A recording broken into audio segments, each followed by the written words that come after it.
What do you mean by accounting? Account का मतलब अगर कोई पूछता है आपसे तो अकाउंट का मतलब तो रिकॉर्ड करना होता है केवल, राइट? बट जब इसमें आईएनजी लग जाता है, अकाउंटिंग हो जाता है, तो ये 5 स्टेप्स के टोटल को हम अकाउंटिंग बोलते हैं। फर्स्ट है रिकॉर्डिंग। जो भी बिजनेस के ट्रांजैक्शंस होते हैं उन्हें आप जर्नल बुक में रिकॉर्ड करते हैं, तो उस स्टेप को रिकॉर्डिंग बोला जाता है। तो पहली स्टेप हो गई अकाउंटिंग में रिकॉर्डिंग।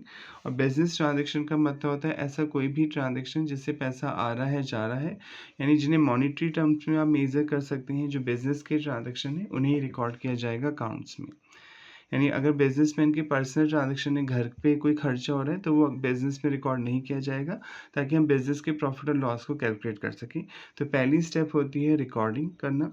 दूसरी स्टेप होती है क्लासिफिकेशन। जैसे आप हर महीने सैलरी दे रहे होंगे एम्प्लॉयज़ को, राइट?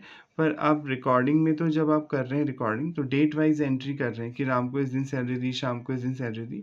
क्लासिफिकेशन में हम ग्रुप बना देते हैं, जैसे एक सैलरी का अकाउंट बना दिया एक जगह, उसमें सभी एम्प्लॉय की सैलरी मेंशन हो जाएगी, ताकि आपको एक साथ ही पता चल जाए कि टोटल सैलरी आपने कितनी दी है। जब क्योंकि जनरल में तो हम क्रोनोलॉजिकल ऑर्डर में रिकॉर्डिंग करते हैं। Chronological order means date wise कि राम को आज सैलरी दी, शाम को 2 दिन बाद, फिर रमेश को 4 दिन बाद। तो उसमें आपको डेट वाइज चेक करना पड़ेगा रिकॉर्ड्स में खोल के किस दिन किसको सैलरी दी। पर अगर आप क्लासिफिकेशन की बात करते हैं तो एक पर्टिकुलर ग्रुप बना दिया जाता है सिमिलर ट्रांजेक्शन्स का, उन्हें एक जगह लिख दिया जाता है, ताकि आपको ये टोटल पता लग जाए कि उस एक्सपेंस से या उस इनकम से कितना पैसा आया है या गया है। तो दूसरी स्टेप होती है क्लासिफिकेशन करना। इसमें ग्रुपिंग की जाती है transaction of one nature eight one place in a separate account, और जिस बुक में आप क्लासिफिकेशन करते हैं उसे लेजर बोलते हैं, राइट?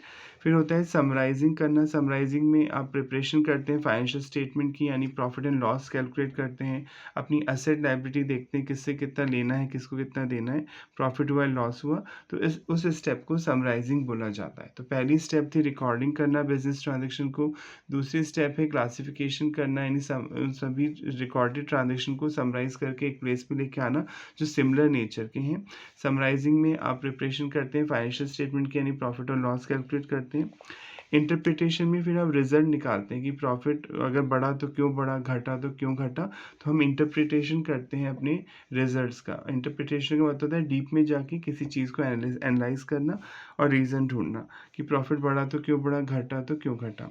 और लास्ट स्टेप होती है कम्युनिकेट करना। जो रिजल्ट निकल के आया है, जो इंटरप्रिटेशन निकल के आया है, वो अपने इंटरेस्टेड पार्टीज़ को बताना, जैसे शेयर होल्डर को बताना, सप्लायर को बताना, बैंक्स को बताना, जो भी आपके बिजनेस में इंटरेस्टेड है, तो उन्हें अपने रिजल्ट्स को कम्युनिकेट करना। तो इन पांचों स्टेप्स के टोटल को आप अकाउंटिंग बोलते हैं। रिकॉर्डिंग करना, क्लासिफिकेशन करना, समराइजिंग करना, इंटरप्रिटेशन करना और कम्युनिकेटिंग करना।